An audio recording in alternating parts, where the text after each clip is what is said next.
বিসমিল্লাহির রহমানির রহিম। আসসালামু আলাইকুম। ধন্যবাদ সবাইকে। আমাদের আজকের বিবেচ্য বিষয় গ্রাম্য আদালত আইন। গ্রাম্য আদালত আইন আমরা ইতিমধ্যে গ্রাম্য আদালত আইনের পিডিএফটা দিয়েছি। পাশাপাশি আপনারা আপনাদেরকে যে মেহেদিস ল বুক দেওয়া আছে সেখানেও আছে। তো আমরা চেষ্টা করব আইনটাকে সহজভাবে আজকে ক্লাসের মধ্যে যেন রপ্ত করতে পারি। ফি আমানিল্লাহ। আমরা সর্বোচ্চটা চেষ্টা করি যেন আমাদের ক্লাসের পড়া ক্লাসে মুখস্থ হয়। আমি আবারও সবার প্রতি উদারত আহ্বান, আমরা যারা এখনো মনে করি যে রেকর্ডিং শুনে অনেক কিছু করা যায়, তাদের জন্য বলা একটু দয়া করে ক্লাসে থেকে ক্লাস করবেন। আশা করি পরবর্তীতে রেকর্ড শোনার চাইতে ক্লাসে থেকে ক্লাস করাটা বেশি উপভোগ্য হবে এবং আপনাদের জন্য বেশি ফ্রুটফুল হবে। ধন্যবাদ সবাইকে। ক্লাস রেকর্ড হচ্ছে, অ্যাটেনশন প্লিজ। গ্রাম্য আদালত আইন 2006 সালের আইন। আইনটা কত সালের? 2006। সর্বশেষ সংশোধনী হয় 2024। সর্বশেষ সংশোধনী হয় 2024। আমি আইনের পিডিএফটা সকালবেলাও দিয়েছি, একটু দয়া করে দেখেন। এই মুহূর্তে না দেখলেও হবে, আমি আছি আপনাদের পাশে। আমি যা বলি সেটা শুধু শোনার চেষ্টা করেন। যত বেশি শুনবেন তত বেশি বলতে পারবেন। ওকে। সো গ্রাম্য আদালত আইন কেন হয়েছে? সবাই একদম সেন্ট্রাল আদালতে, ফৌজদারি আদালতে গিয়ে কার্যক্রম করবে এই ক্যাপাবিলিটি নাই। সো কোনো অপরাধ যখন সংঘটিত হবে গ্রামের মধ্যে, ইউনিয়ন পরিষদের মেম্বার চেয়ারম্যান তাদের মাধ্যমে সুরাহা করার যে বিধিবিধান সহজসাধ্য ভাবে ফৌজদারি আদালতে না গিয়ে, সেজন্য গ্রাম্য আদালতের এই আইনটা প্রণয়ন 2006। গ্রাম্য আদালত আইন সর্বশেষ সংশোধনী হয় 2024। আমরা এ পর্যায়ে দেখবো এই আইনটা হচ্ছে ইউনিয়ন এর এখতিয়ারভুক্ত এলাকায় প্রযোজ্য। প্রশ্ন হতে পারে প্রথমেই, গ্রাম্য আদালত আইন সর্বশেষ কত সালে সংশোধনী হয়? 2024। এই আইনটা কত সালের আইন? 2006 সালের আইন। গ্রাম্য আদালত আইন কোথায় প্রযোজ্য হবে? ইউনিয়ন এর এখতিয়ারভুক্ত এলাকায় প্রযোজ্য হবে। ইউনিয়ন এর এখতিয়ারভুক্ত এলাকায় প্রযোজ্য হবে বলা আছে এক ধারায়। আমাকে শোনা যাচ্ছে সবাই? একটু আমার দিকে কনসেন্ট্রেট করেন দয়া করে। এরপর যে আমরা দেখব গ্রাম্য আদালত। এই গ্রাম্য আদালতের চেয়ারম্যান কে হবেন? প্রধান কে হবেন? চেয়ারম্যানকে বোঝানো হয়েছে।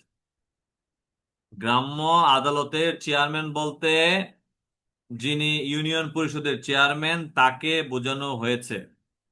দুই ধারায় বলা আছে, দুইয়ের চ। পক্ষ বলতে কাকে বোঝানো হয়েছে আমরা দেখব। সংজ্ঞার মধ্যে বলা আছে দুইয়ের ট, পক্ষ। পক্ষ অর্থ এমন কোন ব্যক্তিকে বোঝাবে যা উপস্থিত কোনো বিবাদে সঠিক মীমাংসার জন্য প্রয়োজনীয় বলে বিবেচিত। অর্থাৎ যেখানে উভয় পক্ষ থাকা লাগবে অপরাধের আপোষ মীমাংসা করার জন্য। তাহলে আমরা জানলাম কি, গ্রাম্য আদালত আইন 2006 সংশোধন 2024, যেখানে আমরা ইতিমধ্যে জেনেছি গ্রাম্য আদালত আইন প্রযোজ্য হবে ইউনিয়ন এর এখতিয়ারভুক্ত এলাকায়। ইউনিয়ন এর এখতিয়ারভুক্ত এলাকায় গ্রাম্য আদালতের আইন অনুযায়ী গ্রাম্য আদালতের চেয়ারম্যান কে হবে? ইউনিয়ন পরিষদের চেয়ারম্যানকে গ্রাম্য আদালতের চেয়ারম্যান বলে অবহিত করা হয়। আর আমরা জানলাম পক্ষ যেখানে বাদী বিবাদী উভয়কেই বলা হয়েছে পক্ষ বলতে। দুইয়ের ট, দুইয়ের ট। এরপর যে আমরা দেখব গ্রাম্য আদালত বিচারযোগ্য মামলা। গ্রাম্য আদালতের বিচারযোগ্য মামলা আমরা দেখি গ্রাম্য আদালত আইনের তফসিল রয়েছে। প্রথম অংশে বর্ণিত ফৌজদারি মামলা, দ্বিতীয় অংশে বর্ণিত বিষয়াবলী দেওয়ানি মামলা। পরিশিষ্টর যেই তফসিল প্রথম এবং দ্বিতীয় অংশে আছে সেগুলোর বিচার হবে 3 ধারা মোতাবেক গ্রাম্য আদালত আইনে। আমরা এখানে আরেকটা বিষয় দেখতে পাই, কনসেন্ট্রেট প্লিজ। যেখানে আমরা দেখব গ্রাম্য আদালত গঠনের জন্য আবেদন করবেন কার কাছে? আমরা চার ধারায় দেখতে পাই। চার ধারায় দেখতে পাই গ্রাম্য আদালত গঠনের জন্য আবেদন করা হবে। আবেদন করা হবে ইউনিয়ন পরিষদের চেয়ারম্যানের নিকট। কার কাছে? ইউনিয়ন পরিষদের চেয়ারম্যানের নিকট গ্রাম্য আদালত এর বিচারের জন্য আহ্বান করা হবে। চেয়ারম্যান আবেদন প্রাপ্তির পর উপযুক্ত যদি মনে করেন তবে তিনি আদালত গঠন করবেন 4-1 ধারা মোতাবেক। তাহলে আপনাদের যদি প্রশ্ন করা হয় এমসিকিউ, গ্রাম্য আদালত গঠনের জন্য যিনি ভুক্তভোগী, যিনি ভিকটিম, কার কাছে আবেদন করবেন? ইউনিয়ন পরিষদের চেয়ারম্যানের কাছে আবেদন করবেন 4-1 ধারা মোতাবেক। কোথায়? 4-1 ধারা মোতাবেক। ইউনিয়ন পরিষদের চেয়ারম্যান যদি উপযুক্ত মনে করেন তবে আদালত গঠন করবেন। আর যদি ইউনিয়ন পরিষদ এর চেয়ারম্যান অগ্রাহ্য করেন আবেদন, আদালত গঠন না করেন, তবে আপনি সহকারী জজ আদালতে রিভিশন করতে পারেন। আপনার আবেদন অনুযায়ী যদি ইউনিয়ন পরিষদের চেয়ারম্যান আদালত গঠন না করে তবে সহকারী জজ আদালতে রিভিশন করা যাবে। তাহলে প্রশ্ন হচ্ছে, আদালত গঠনের জন্য আবেদন করছেন ইউনিয়ন পরিষদের চেয়ারম্যানের কাছে। যদি তিনি অগ্রাহ্য করেন তবে আপনি আপিল করবেন কার কাছে? সহকারী জজ আদালতে। পারবেন কিনা? সহকারী জজ আদালতে আবেদন অগ্রাহ্য হলে আপনি রিভিশনের জন্য প্রেয়ার করতে পারেন।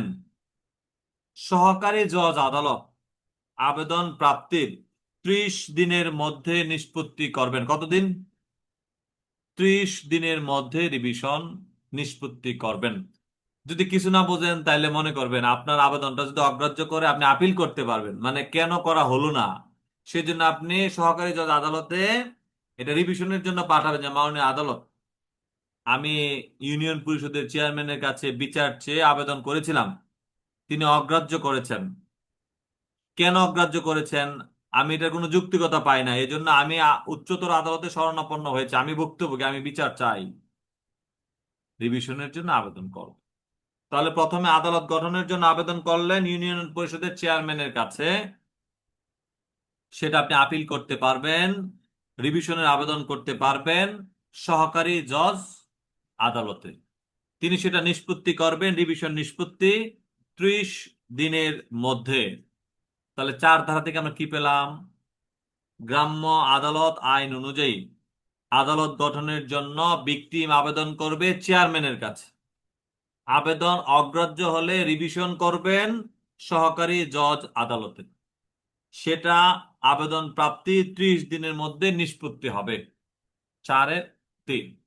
এখন যেগুলো বলছি এগুলো অধিকাংশ এমসিকিউ এর জন্য, আমি বলে দিব কোনটা লিখিত হবে কোনটা এমসিকিউ হবে। তাহলে আমরা জানলাম গ্রাম্য আদালত আইন 2006 সংশোধন 2024 কোন এলাকায় প্রযোজ্য হবে? ইউনিয়ন পরিষদের এখতিয়ারভুক্ত এলাকায় প্রযোজ্য হবে। চেয়ারম্যান কে থাকবে? ইউনিয়ন পরিষদের চেয়ারম্যান 2-চ ধারা মোতাবেক। বিচারযোগ্য কি কি?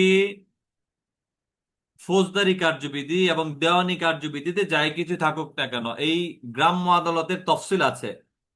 তফসিলে বর্ণিত প্রথম অংশের অপরাধ ফৌজদারি মামলা, দ্বিতীয় অংশের দেওয়ানি মামলা, এই আদালত বিচার করবেন 3 ধারায়। গ্রাম্য আদালত গঠনের জন্য আবেদন করলেন, রিভিশন করবেন 30 দিনের মধ্যে, বলা আছে 4 ধারা। এরপর যে আমরা জানবো গ্রাম্য আদালত গঠন হবে কত সদস্য বিশিষ্ট। এমসিকিউ আসছে, উত্তর লেখেন। গ্রাম্য আদালত গঠন হবে 5 সদস্য বিশিষ্ট।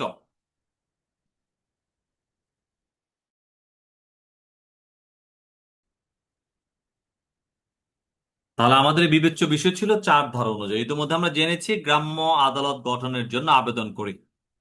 তো এরপর যে বিবেচ্য বিষয় হচ্ছে গ্রাম্য আদালত গঠন হবে 5 সদস্য বিশিষ্ট। কত? 5 সদস্য বিশিষ্ট গ্রাম্য আদালত গঠন হবে, যা 5 ধারায় বলা আছে। কত ধারায়? 5 ধারা মোতাবেক 5 সদস্য বিশিষ্ট কমিটি গঠন হবে গ্রাম্য আদালতের জন্য।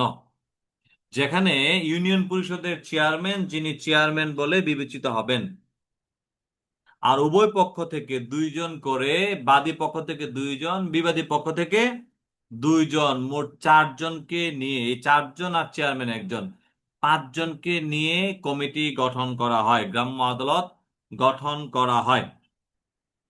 এখন কথা হচ্ছে, উভয় পক্ষে মনোনীত দুইজন করে মোট চারজন গ্রাম্য আদালত যে গঠিত হবে, মনোনীত দুই সদস্যের মধ্যে একজন থাকবে ইউনিয়ন পরিষদের সদস্য, লাইক দ্যাট মেম্বার। তাহলে যদি একজন চেয়ারম্যান, আদালতের চেয়ারম্যান থাকে, দুই পক্ষ থেকে দুইজন দুইজন চারজন, তো দুই পক্ষ থেকে দুইজনের মধ্যে একজন থাকবে মেম্বার। আর বাকি ক্ষেত্রে আমরা দেখি নাবালক কিংবা নারীর স্বার্থ যদি জড়িত থাকে, তবে একজন নারী সদস্য মনোনয়ন করতে হবে। তো এখান থেকে আমাদের মূল কথা, সাফ কথা, গ্রাম্য আদালত গঠন হবে 5 সদস্য বিশিষ্ট, একজন চেয়ারম্যান, দুইজন, দুই পক্ষের দুইজন দুইজন চারজন, এর মধ্যে প্রতিপক্ষের একজন করে মেম্বার থাকবে। নারী কিংবা শিশু যদি হয়, তবে কমিটির সদস্য নারীকে নির্বাচন করার কথা বলা আছে। তাহলে এখন যদি আপনাকে প্রশ্ন করা হয়, গ্রাম্য আদালত কত সদস্য বিশিষ্ট? 5 সদস্য বিশিষ্ট। এখানে ইউনিয়ন পরিষদের চেয়ারম্যান একজন, আর ইউনিয়ন পরিষদের মেম্বার কয়জন থাকবে? দুইজন, উভয় পক্ষ থেকে একজন একজন, দুইজন থাকবে, একজন করে দুইজন, বাদী থেকে একজন, বিবাদী থেকে একজন। আর যদি সেটা নারী কিংবা শিশু হয়, তবে ইউনিয়ন পরিষদের নারী সদস্যকে মনোনীত করার কথা বলা আছে। তাহলে এখন উত্তর দেন, আমরা যতটুকু বুঝেছি, গ্রাম্য আদালত আইন প্রযোজ্য হবে ইউনিয়ন পরিষদের এখতিয়ারভুক্ত এলাকায়। এক, গ্রাম্য আদালত আইন অনুযায়ী গ্রাম্য আদালতের প্রধান চেয়ারম্যান কে থাকবে? ইউনিয়ন পরিষদের চেয়ারম্যান। গ্রাম্য আদালতে বিচারযোগ্য কি কি? তফসিলে বর্ণিত, তফসিলে বর্ণিত প্রথম অংশের ফৌজদারি, দ্বিতীয় অংশের দেওয়ানি মামলা বিচার করবে। গ্রাম্য আদালত গঠনের জন্য কার কাছে আবেদন করবেন? ইউনিয়ন পরিষদের চেয়ারম্যানের কাছে আবেদন করবেন। তিনি যদি আপনার আবেদন অগ্রাহ্য করে, আপনি কোথায় রিভিউ করতে পারেন, রিভিশনের জন্য আবেদন করতে পারেন? সহকারী জজ আদালতে রিভিশনের জন্য আবেদন করবেন। এমসিকিউ, সহকারী জজ আদালত কত সময়ের মধ্যে রিভিশন কমপ্লিট করবেন? 30 দিনের মধ্যে, 30 দিনের মধ্যে। আদালত গঠন হবে কত সদস্য বিশিষ্ট? 5 ধারা মোতাবেক 5 সদস্য বিশিষ্ট। গ্রাম্য আদালত আইন অনুযায়ী গ্রাম্য আদালতে মেম্বার কতজন থাকবে? দুইজন, দুই পক্ষের দুইজন, আর চেয়ারম্যান একজন তো আছেই। বাকি দুইজন নিরপেক্ষ ব্যক্তি থাকবে। তবে যদি নারী শিশু হয়, নারী সদস্যকে মনোনয়ন করার কথা বলা আছে। এরপর যে আমরা চলে যাব 6 ধারায়। গ্রাম্য আদালত কোথায় অনুষ্ঠিত হবে? সাপোজ আমি নরসিংদী জেলার রায়পুরা থানার মুসাপুর ইউনিয়ন এর অন্তর্ভুক্ত বীরশ্রেষ্ঠ মতিউরনগর গ্রামের সন্তান। এখন আমার এলাকায় যদি কোনো অপরাধ সংঘটিত হয়, আমি, ধরেন আমার এলাকায় প্রায় অনুষ্ঠান হয়, এখন অন্যান্য ইউনিয়নের লোকজন এখানে আসে, তো গন্ডগোল লাগছে মুসাপুর ইউনিয়নের লোকজন এবং মির্জাপুর নামক আরেকটা ইউনিয়নের লোকজন, তবে বিচার হবে কোথায়? আমরা 6 ধারায় দেখি, আমরা 6 ধারায় দেখতে পাই, যে ইউনিয়নে অপরাধটা সংঘটিত হয়েছে, মামলার কারণ উদ্ভব হয়েছে, বিবাদী পক্ষগণ সেই ইউনিয়নের বাসিন্দা হলে বিধান অনুযায়ী গ্রাম্য আদালত সেখানেই গঠিত হবে। তাহলে অপরাধটা কোথায় হয়েছে? বীরশ্রেষ্ঠ মতিউরনগর গ্রামে। তাহলে যদি মির্জাপুর ইউনিয়নের কোনো লোকজনও থাকে, তবে অপরাধের বিচারটা হবে মুসাপুর ইউনিয়ন এর এখতিয়ারভুক্ত এলাকায়, কারণ অপরাধটা মুসাপুর ইউনিয়নের আওতাভুক্ত এলাকায় সংঘটিত হয়েছে। আমাকে বোঝা গেছে কিনা এখন? যে এরিয়াতে অপরাধ সংঘটিত হয়েছে সেই ইউনিয়নে হবে।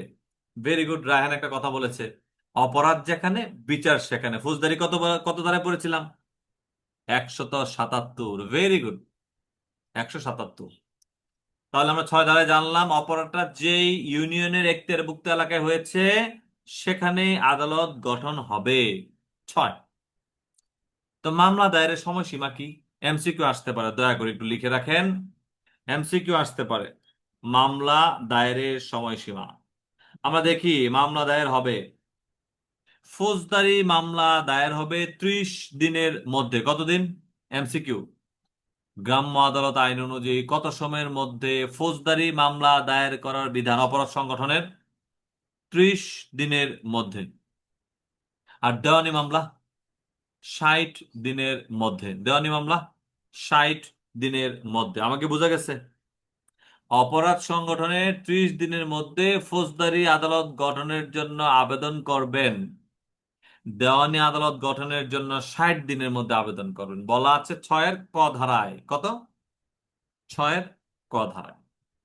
তো গ্রাম্য আদালত গঠিত হওয়ার 15 দিনের মধ্যে এই বিচার কার্য শুরু হবে। কতদিন? 15 দিনের মধ্যে। এবং 30 দিনের মধ্যে নিষ্পত্তি হবে। 6-এর খ। 6-এর খ। আমরা এই পর্যন্ত থাকবো, বেশি মাথায় নেওয়া দরকার নাই। তাহলে অপরাধটা যে স্থানে সংঘটিত হয়েছে সে স্থানের এরিয়ার যে ইউনিয়ন পরিষদ সেখানে বিচার অনুষ্ঠিত হবে 6 দ্বারা। মামলা দায়েরের সময়সীমা, ফৌজদারি মামলা 30 দিন, দেওয়ানি মামলা 60 দিন। আবেদন দাখিলের 15 দিনের মধ্যে অধিবেশন অনুষ্ঠিত হবে। 6-এর খ। বিচার কার্য হবে 30 দিনের মধ্যে। এই যে 30 দিনের মধ্যে বিচার কার্য সংগঠিত হবে, যদি আপনি এর মধ্যে বিচার কার্য সম্পন্ন করতে না পারেন, শুনানি শুরু হওয়ার এই 30 দিনের মধ্যে নিষ্পত্তি করতে পারলেন না, তবে 90 দিনের মধ্যে মামলাটি নিষ্পত্তি হবে। যদি নিষ্পত্তি করতে না পারেন তবে উপযুক্ত আদালতে মামলা দায়েরের নির্দেশ দেবে। এটা জাস্ট জেনে রাখলাম আমরা। তাহলে আপনি একটু উত্তর দেন, গ্রাম্য আদালত আইন অনুযায়ী কোন স্থানে অপরাধের আদালত গঠন হবে? অপরাধ সংগঠনের স্থানে। Very good. মামলা দায়েরের সময়সীমা, ফৌজদারি মামলা 30 দিন, দেওয়ানি মামলা 60 দিন। আবেদন দাখিলের কত সময়ের মধ্যে অধিবেশন অনুষ্ঠিত হবে? 15 দিনের মধ্যে। যে ক্ষেত্রে আপোষ মীমাংসার জন্য উদ্যোগ গ্রহণ করবেন 30 দিনের মধ্যে। যদি আপোষ নিষ্পত্তি না করা যায় সেক্ষেত্রে 90 দিনের মধ্যে মামলা নিষ্পত্তি করবেন। কতদিন? 90 দিন। না পারলে আরো 30 দিন। যদি তাও না পারেন, গ্রাম্য আদালত ভেঙে দিয়ে উপযুক্ত আদালতে, ফৌজদারি আদালতে মামলা করার আদেশ দেবেন। 6-এর গ। তাহলে উত্তর দেন আবারও, অপরাধ সংগঠনের স্থানেই আদালত গঠন হবে। কত ধারা? 6 ধারা। আবেদন করবেন মামলার জন্য কত ধারা অনুযায়ী? 6-এর ক। অধিবেশন বসবে মীমাংসার জন্য প্রাক প্রস্তুতি 6-এর খ। মামলা নিষ্পত্তি 6-এর গ ধারা। এখন আসেন আবারও পিছনে যান। গ্রাম্য আদালত আইন কত সালের আইন? 2006। সংশোধন হয় 2024। গ্রাম্য আদালত আইন কোথায় প্রযোজ্য হবে? ইউনিয়ন এর এখতিয়ারভুক্ত এলাকায়। জুড়ে বলেন কত ধারায়? 1 ধারায়। গ্রাম্য আদালত আইনের চেয়ারম্যান কে হবেন? ইউনিয়ন পরিষদের চেয়ারম্যানই গ্রাম্য আদালত আইনের চেয়ারম্যান হবেন। কত ধারায়? 2-এর চ। 2-এর চ। গ্রাম্য আদালতে বিচারযোগ্য মামলা তফসিলে বর্ণিত ফৌজদারি এবং দেওয়ানি মামলা। 3 ধারা। গ্রাম্য আদালত গঠন হবে, আবেদন করবেন কার কাছে? চেয়ারম্যানের কাছে। রিভিশন করবেন কার কাছে? সহকারী জজ আদালতে। রিভিশন নিষ্পত্তি হবে 30 দিনের মধ্যে। কত ধারায়? 4 ধারায়। গ্রাম্য আদালত কত সদস্য বিশিষ্ট হবে? 5 সদস্য বিশিষ্ট। চেয়ারম্যান হবে একজন, মেম্বার থাকবে দুই পক্ষের 2 জন, বাকি 2 জন নিরপেক্ষ। কত ধারায়? 5 ধারায়। অপরাধ সংগঠনের স্থানেই আদালত বসবে 6 ধারায়। মামলার জন্য আবেদন করতে পারবেন ফৌজদারি 30 দিন, দেওয়ানি 60 দিন। 6-এর ক। অধিবেশন বসবে, মীমাংসার জন্য আবেদন, 15 দিনের মধ্যে অধিবেশন, 30 দিনের মধ্যে নিষ্পত্তির ব্যবস্থা। 6 খ, আপোষ মীমাংসা না করতে পারলে মামলা রুজু হবে, যে ক্ষেত্রে 90 দিনের মধ্যে নিষ্পত্তি, না পারলে আরো 30 দিন পাবেন। তাও যদি না পারেন, আদালত ভেঙে দিয়ে উপযুক্ত আদালতে আবেদন। 6 গ। 6 গ। এখন গ্রাম্য আদালত বিচার করলো। গ্রাম্য আদালত বিচার করলো, আমাদের এইটাও এমসিকিউতে আসছে। গ্রাম্য আদালত আইন অনুযায়ী গ্রাম্য আদালতে বিচার করার সময় তার সর্বোচ্চ কত পরিমাণ দণ্ডদানে ক্ষমতাবান? গ্রাম্য আদালত বিচার করে সর্বোচ্চ কত টাকা পর্যন্ত দণ্ড দিতে পারেন? 3 লক্ষ টাকা। লিখে রাখেন, 3 লক্ষ টাকা। এটা এমসিকিউ আসছে, আবারও আসবে। কত লক্ষ? 3 লক্ষ। একটা ইতিহাস বলে দেই। গ্রাম্য আদালত আইনে প্রথম বলছিল 25,000 টাকা, পরে সেটা করছে 75,000 টাকা, পরে সর্বশেষ আপডেট হচ্ছে 3 লক্ষ টাকা। কত? 3 লক্ষ। তাহলে আগের গুলো কি ভ্যালুয়েবল আছে? নাই। বর্তমানে 3 লাখ। বর্তমানে 3 লাখ। হারুনে একটু মন খারাপ করছিল। হারুন, বলো, তোমার কাছে প্রশ্ন। গ্রাম্য আদালত আইন বিচার করে কত টাকা অর্থ জরিমানা করতে পারে? 3 লাখ। Very good. গ্রাম্য আদালত আইন অনুযায়ী কত সদস্য বিশিষ্ট গ্রাম্য আদালত গঠন হয়? 5 ধারায় 5 লাখ। ভেরি গুড হারুন, পারো না কে বলছে? গ্রাম্য আদালতের অপরাধ বিচার হবে কোথায়? অপরাধ সংগঠনের স্থানে। মামলা দায়ের করবা কত সময়ের মধ্যে? ফৌজদারি মামলা। ভেরি গুড, 30 দিন। দেওয়ানি মামলা 60 দিন। পারো না কে বললো? Be confidence, be confidence, be confidence. We will try our level best. Allah তাআলা আছেন দেওয়ার জন্য, বসে আছেন। আমরা চেষ্টা করব, চাইবো তার কাছে। কোনো প্রকার ভেঙে যাব না, মচকাবো না, চাইবো তার কাছে, চেষ্টা করবো। ফি আমানিল্লাহ। খেয়াল করি, ছিলাম কত ধারায়? 7 ধারায়। আমরা জেনেছি তো মধ্যে অর্থ জরিমানা কত? 3 লাখ টাকা। সামনে আগাই। আমরা ইতিমধ্যে জেনেছি 5 সদস্য বিশিষ্ট কমিটি হবে, তাই না? আদালত গঠন হবে। এখন একটা অপরাধের সিদ্ধান্তে 3 জন একমত পোষণ করছে, 2 জন একমত পোষণ করে নাই, তবে কি হবে? শুধু শুনে রাখেন, সদস্য হয়েছে 5 জন। 4 জন যদি হ্যাঁ হ্যাঁ হ্যাঁ, এই যে টেবিল চাপড়ায় দেখেন না যে গৃহীত হলো, গৃহীত হলো, গৃহীত হলো বলে না? হা জয়যুক্ত হয়েছে, উত্তর দিয়ে দিচ্ছে। তাহলে হা জয়যুক্ত হয়েছে, যদি 4 জন হা জয়যুক্ত হয়, তবে চূড়ান্ত সিদ্ধান্ত পাস। আর যদি 3 জন বলে হা, 2 জন বলে না, তবে আপনি সেটার বিষয়ে আপিল করতে পারবেন 30 দিনের মধ্যে। আমাদের এমন একটা প্রশ্ন আসছিল। প্রশ্ন ছিল কি? গ্রাম্য আদালত আইন অনুযায়ী অপরাধের বিচার প্রক্রিয়া চূড়ান্ত হওয়ার জন্য আনুপাতিক হার কত? আনুপাতিক হার কত? 1:4। 1:4, তবে এটা চূড়ান্ত। কিন্তু 3:1, মানে 3 জন একটা, 1 জন একটা, তবে কিন্তু সেটা হবেই না, ফেল। আর যদি 3:2 হয়, তবে আপিল করতে পারবেন। আমাকে কি বোঝা গেছে কিনা কিছু? সদস্য হচ্ছে 5 জন। আমি বললাম আমি মানি না বিচার, আমার কাছে যুক্তিযুক্ত মনে হয় নাই। কিন্তু শফিকুল, সাইজুদ্দিন, সাইদ, আলমকে বলছো স্যার আপনার কথা ঠিক না, আমরা 4 জন যা বলছি এটি সঠিক। তাহলে তারা জয়যুক্ত হইলো না? এটা চূড়ান্ত। 4 জনে যদি এক কথা বলে চূড়ান্ত হবে। বা 3 জন এক কথা, 2 জন আর এক কথা, তবে সেটা চূড়ান্ত বলে বিবেচিত নয়। আপিল করতে পারবেন কত ধারায়? 8 ধারায়। কত ধারায়? 8 ধারায়। তাহলে গ্রাম্য আদালতের সিদ্ধান্ত চূড়ান্ত হওয়া রেশিও, অনুপাতিক হার 4:1। আপিল করা যাবে কখন? 3:2। ফেল করবেন কখন? 3:1। বুঝেন কিন্তু এখন? আমরা চলে যাচ্ছি, এতক্ষণ বললাম 8 ধারা পর্যন্ত। আবারও পিছনে চলে যান। গ্রাম্য আদালত আইন 2006, সংশোধন 2024। প্রযোজ্য হবে ইউনিয়নের এখতিয়ারভুক্ত এলাকায়। 1 ধারায় চেয়ারম্যান, দুইয়ের চ, দুইয়ের চ, গ্রাম্য আদালতে বিচারযোগ্য মামলা 3 ধারায়, আদালত গঠনের আবেদন 4 ধারায়, আদালত গঠন হবে 5 সদস্য বিশিষ্ট। কত ধারায় বলা আছে? 5 সদস্য বিশিষ্ট,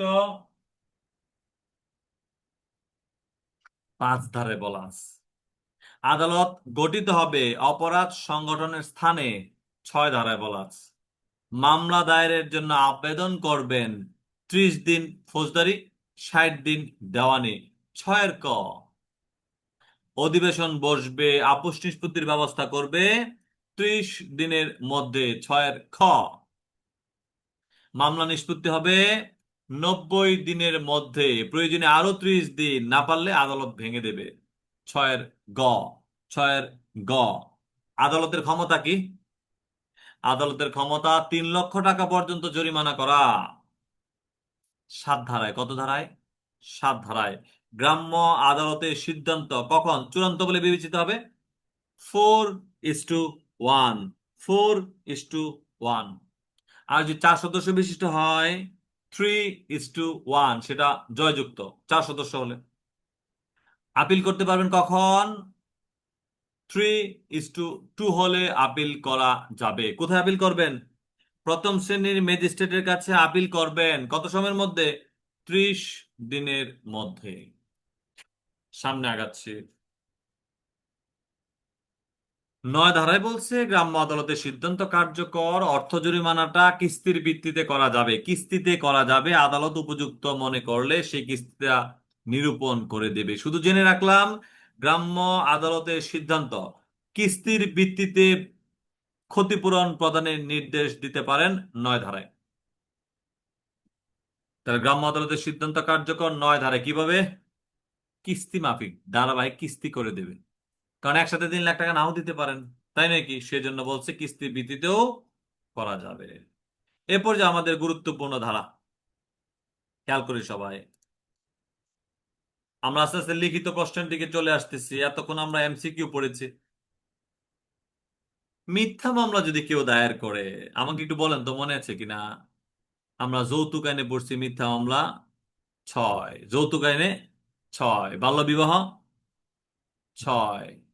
আমরা পড়েছিলাম বিস্ফোরক উপাদানাবলী আইন, সেখানেও কিন্তু বলা আছে 6, মানে অধিকাংশ ক্ষেত্রে 6 ধারায় বলা আছে।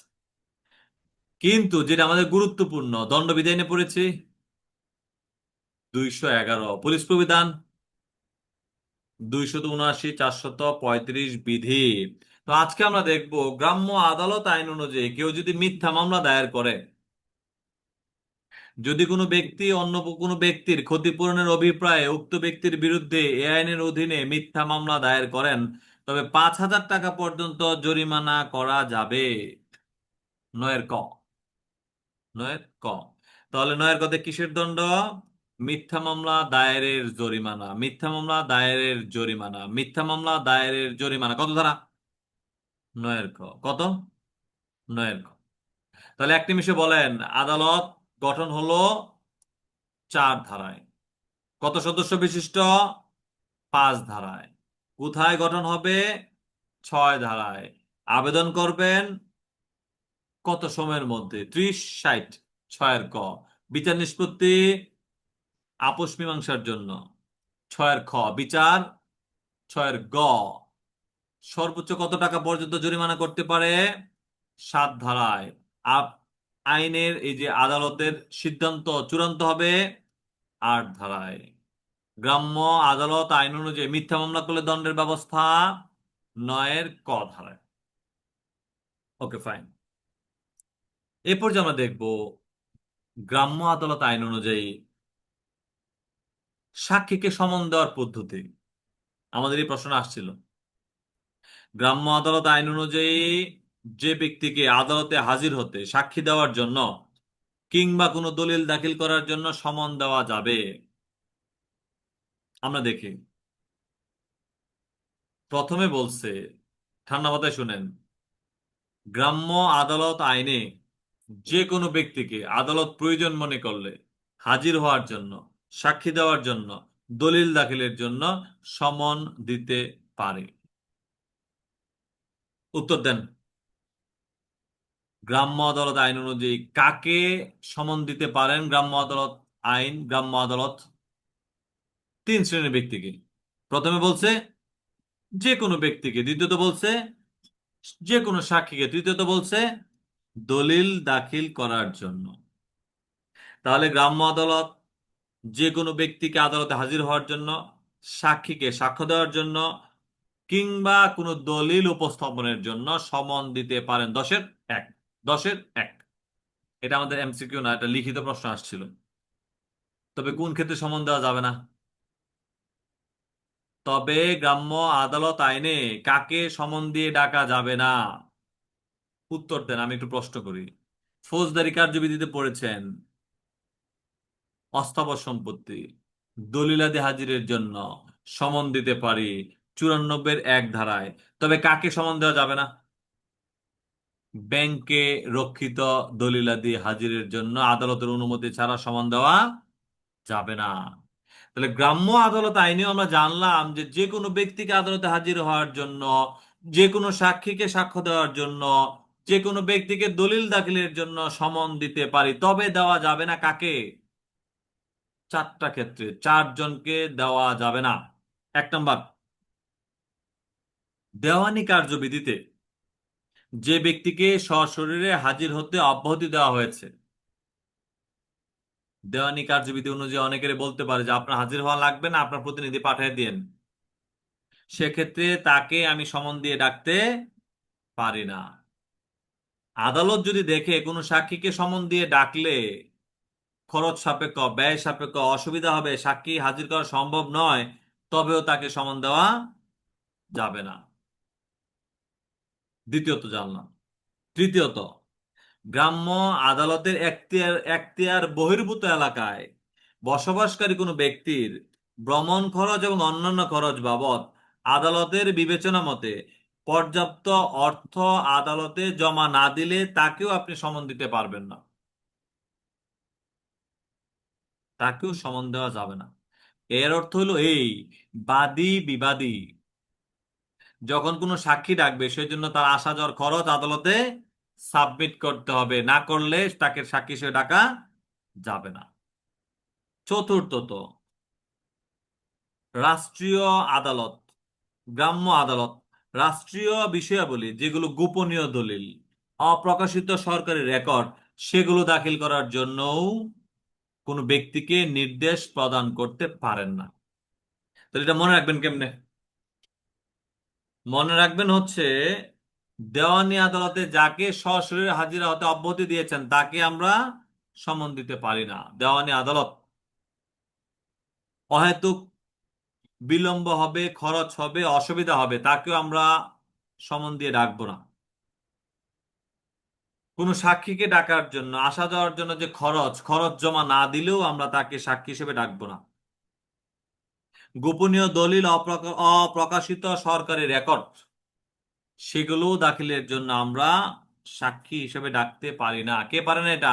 গ্রাম্য আদালত। তাহলে আপনাকে যদি প্রশ্ন করা হয় গ্রাম্য আদালত আইন অনুযায়ী, যে প্রশ্নটা পরীক্ষাতে আসছে আজকে জানতে হবে, লিখতে হবে, এটা খুবই গুরুত্বপূর্ণ। গ্রাম্য আদালত আইন অনুযায়ী গ্রাম্য আদালত কাকে হাজিরের জন্য সমন দিতে পারেন, কাকে হাজিরের জন্য সমন দেওয়া যায় না, কিংবা সমন দেওয়ার এখতিয়ার গ্রাম্য আদালতের নাই, বিস্তারিত আলোচনা করুন। পারবেন ইনশাল্লাহ? এক কথায় উত্তর, গ্রাম্য আদালত যে কোনো ব্যক্তিকে হাজির হওয়ার জন্য, যে কোনো সাক্ষীকে সাক্ষ্য দেওয়ার জন্য, কোনো ব্যক্তিকে দলিল দাখিলের জন্য সমন দিতে পারেন। 10-এর 1। তবে শর্ত, দেওয়া যাবে না 4টা ক্ষেত্রে। প্রথম ক্ষেত্র, দেওয়ানি কার্যবিধিতে যাকে সরাসরি হাজিরের অব্যাহতি দেওয়া হয়েছে। দ্বিতীয়, হাজির করা যদি ব্যয় সাপেক্ষ হয়, বিলম্ব হয়, খরচ সাপেক্ষ হয়। তৃতীয়ত, হাজিরের যে খরচ সেটা যদি আদালতে সাবমিট না করে। চতুর্থত, গোপনীয় কিংবা অপ্রকাশিত রেকর্ড দাখিলের জন্য সমন দেওয়া যাবে না। কোনো ব্যক্তি অত্র ধারা অনুযায়ী জারিকৃত সমন ইচ্ছাকৃত অমান্য করলে 1000 টাকা পর্যন্ত জরিমানা করা যাবে। 10-এর 2। তাহলে আমি প্রশ্ন করে উত্তর দেবেন। গ্রাম্য আদালত আইন অনুযায়ী মিথ্যা মামলা দায়েরের জন্য দণ্ডের ব্যবস্থা। 9-এর ক, মিথ্যা মামলা দায়েরের জন্য দণ্ডের ব্যবস্থা। নয়ের ক কত টাকা? 5,000 টাকা। সমন কাকে দেওয়া যাবে, কাকে দেওয়া যাবে না? সমন জারিতে কেউ যদি অমান্য করে তবে দণ্ডের ব্যবস্থা। 10-এর 1, যে কোনো ব্যক্তিকে সাক্ষীকে দলিল দাখিল করার জন্য। শর্ত: দেওয়ানি কার্যবিধিতে যাকে হাজিরের জন্য অব্যাহতি দেওয়া হয়েছে, যাকে হাজির করা বিলম্ব, যাকে হাজির করা ব্যয় সাপেক্ষ, হাজির করার খরচ যদি আদালতে দাখিল না করে, গোপনীয় দলিল হাজির করার জন্য সমন দেওয়া যাবে না। সাক্ষী জারিকৃত সমন অমান্য করলে 1,000 টাকা পর্যন্ত জরিমানার বিধান বিদ্যমান। 10-এর 2। প্রশ্ন আসছিল গ্রাম্য আদালতের অবমাননা।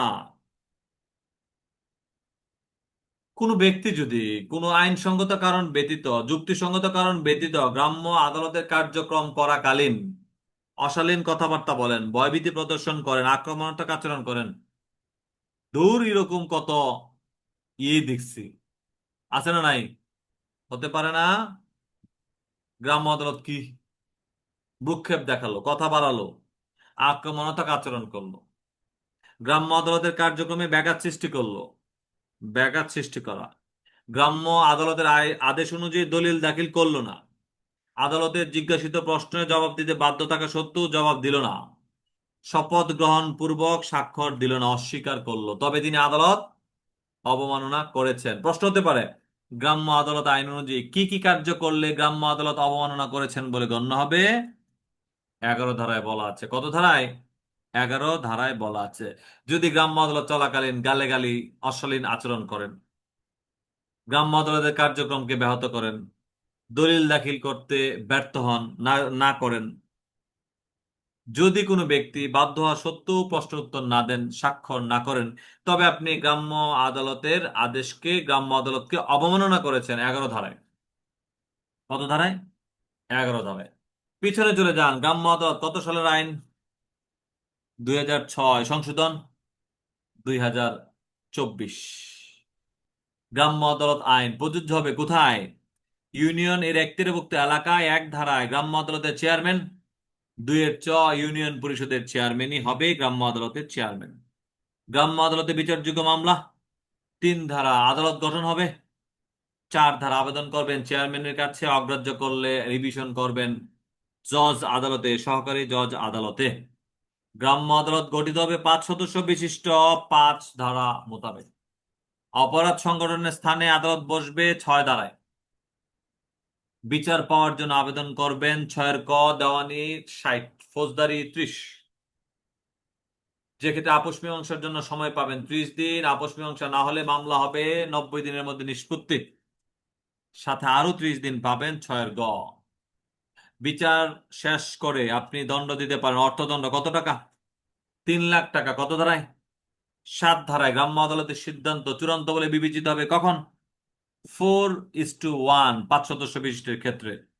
আর 4 সদস্য উপস্থিতির ক্ষেত্রে 3:1 হলে সেটা চূড়ান্ত হবে। তবে 5 সদস্যের মধ্যে 3:2 যদি হয় তবে আপনি আপিল করতে পারবেন প্রথম শ্রেণীর আদালতে 8 ধারা মোতাবেক। মিথ্যা মামলা দায়েরের দণ্ড। 9-এর সাক্ষীকে কখন সমন দেওয়া যাবে, কোন কোন সাক্ষীকে সমন দেওয়া যাবে, কাকে সমন দেওয়া যাবে না। 10 ধারায় গ্রাম্য আদালত অবমাননা। 11 ধারায় বলা আছে গ্রাম্য আদালত অবমাননা। এ পর্যায়ে প্রশ্ন, কোন আইন অনুযায়ী অপরাধের বিচার কার্যক্রমে আইনজীবী নিয়োগ নিষিদ্ধ? অপরাধের বিচার কার্যক্রমে আইনজীবী নিয়োগ নিষিদ্ধ করা হয়েছে। আমরা দেখতে পাই 14 ধারা মোতাবেক গ্রাম্য আদালত আইনে মামলার বিচার কার্য পরিচালনার জন্য আইনজীবী নিয়োগ করা যাবে না, সেটা বাধ্যবাধকতা আরোপ করেছেন। কত ধারায়? 14 ধারায়। কত ধারায়? 14 ধারায়। কখন বিজ্ঞ আদালত কাকে সাক্ষ্য দান হতে অব্যাহতি প্রদান করেছেন? তার প্রতিনিধি সাক্ষ্য দিতে পারবেন। 15 ধারায় দেখি সরকারি কর্মচারী 1 নম্বর, সরকারি কর্মচারী 2 নম্বর, পর্দানশীল মহিলা 3 নম্বর, শারীরিকভাবে অক্ষম ব্যক্তি, এই 3জন ব্যক্তির পক্ষে তার প্রতিনিধি সাক্ষ্য দিতে পারবেন। তার প্রতিনিধি প্রেরণ করে আদালতে দলিলাদি দাখিল করতে পারবেন। এছাড়া গ্রাম্য আদালত এর সম্মুখে কোনো পর্দানশীল মহিলা, বৃদ্ধ মহিলা, শারীরিকভাবে অক্ষম মহিলা যিনি সাক্ষ্যদান করতে অক্ষম, আদালত তার প্রতিনিধিকে আদালতের সম্মুখে হাজির হওয়ার অনুমতি দান করবেন। কয়জন? তিনজন। এই তিনজনের ক্ষেত্রে বিবেচ্য বিষয় কি? তারা না গিয়ে তার প্রতিনিধি প্রেরণ করতে পারেন। কত ধারায়? 15 ধারা। এখান থেকে প্রশ্ন হতে পারে, বাংলাদেশে বলবৎ কোন আইনে বিচার কার্যকালে আইনজীবী নিয়োগ নিষিদ্ধ? 14 ধারায় গ্রাম্য আদালত আইন। গ্রাম্য আদালত আইন অনুযায়ী কাকে বিচার কার্য চলাকালীন সাক্ষ্য প্রদান করা হতে অব্যাহতি দান করা হয়েছে, তার প্রতিনিধি উপস্থিত হলেই সাক্ষ্য দান করা হয়েছে বলে গণ্য হবে? 15 ধারায় সরকারি কর্মচারী, পর্দানশীল মহিলা, শারীরিকভাবে অক্ষম ব্যক্তি। শারীরিকভাবে অক্ষম ব্যক্তি। কত ধারায়? 15 ধারায়। সর্বশেষ ধারা, গ্রাম্য আদালত কোনো অপরাধে তদন্ত করার জন্য পুলিশ সেই অপরাধে তদন্ত করতে পারবে না, তদন্ত বন্ধ করবেন, বিষয়টা তেমন নয়। এই আইনে যাই কিছু থাকুক না কেন, কোনো মামলার বিষয়বস্তু তফসিলের প্রথম অংশে বর্ণিত অপরাধ সম্পর্কে হওয়ার কারণে পুলিশ সংশ্লিষ্ট আমলযোগ্য মামলার তদন্ত বন্ধ করবেন না, মানে চালিয়ে যাবেন। তবে যদি কোনো ফৌজদারি আদালতে অনুরূপ কোনো মামলা আনিত হয়, তাহলে উপযুক্ত মনে করলে মামলাটি এই আইনের অধীনে বিধান মোতাবেক গ্রাম্য আদালতে প্রেরণের নির্দেশ দিতে পারেন।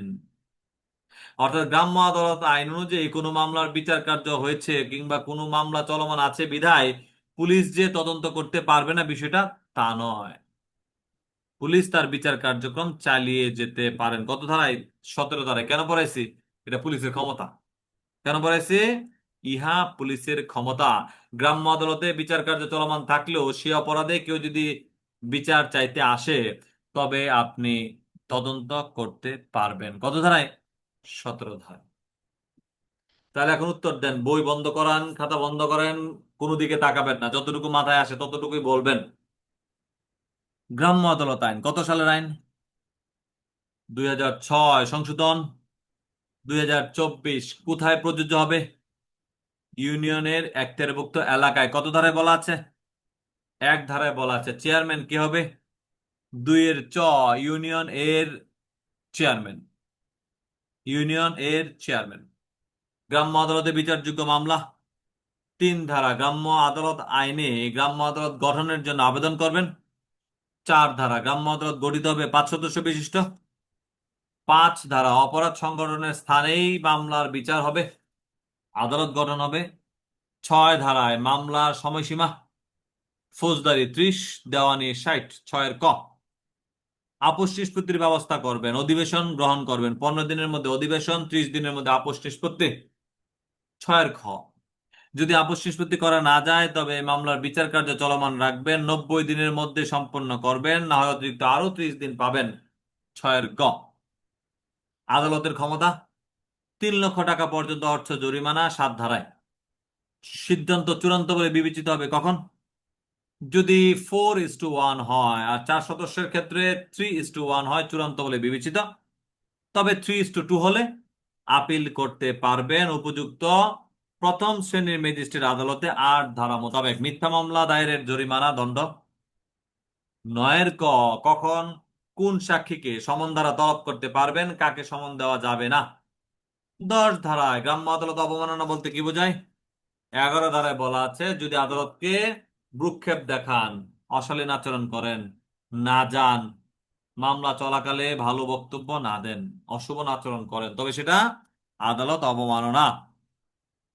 কোন আইনে আইনজীবী নিষিদ্ধ করা হয়েছে? গ্রাম্য আদালত আইনের 14 ধারায় আইনজীবী নিয়োগ নিষিদ্ধ।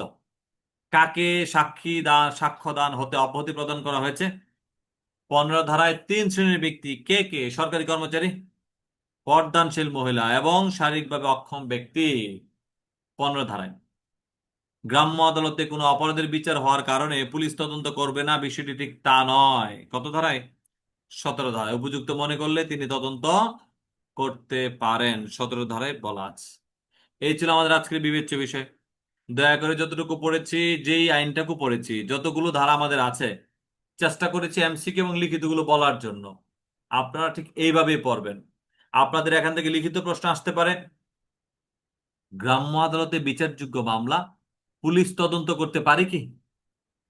17 ধারায় পারে। গ্রাম্য আদালতের মামলায় কাকে সাক্ষী হিসেবে অব্যাহতি প্রদান করা হয়েছে? 15 ধারায় 3 জনকে সাক্ষী হিসেবে অব্যাহতি প্রদান করা হয়েছে। কোন আইনে মামলার বিচার কার্য পরিচালনায় আইনজীবী নিয়োগ নিষিদ্ধ? 14 ধারায় গ্রাম্য আদালত আইন অনুযায়ী কি কার্য করলে আদালত অবমাননা হবে? 11 ধারায় বলা আছে আদালতকে অশালীন কথাবার্তা, ভয়ভীতি প্রদর্শন, আক্রমণাত্মক আচরণ, ব্যাঘাত সৃষ্টি করা, দলিল দাখিল না করা। কত ধারায়? 11 ধারায়। সমন দিয়ে সাক্ষী আহ্বান, কাকে সমন দেওয়া যাবে, কাকে সমন দেওয়া যাবে না? 10 ধারায় মিথ্যা মামলা। 9 ক গ্রাম্য আদালত সর্বোচ্চ কত টাকা অর্থদণ্ড করতে পারে? 7 ধারায় 3 লক্ষ টাকা। আপিল চূড়ান্ত হবে। 8 ধারায় 4:1, 3:1 মামলা দায়ের হবে। কোন স্থানে? অপরাধ সংগঠনের স্থানে। কত ধারায়? 6 ধারায় মামলা দায়েরের সময়সীমা। 6 ক আপস নিষ্পত্তির সময়সীমা। 6 গ বিচার নিষ্পত্তির সময়সীমা। 6 গ 6 গ। আর আদালত গঠন হবে কত সদস্য বিশিষ্ট?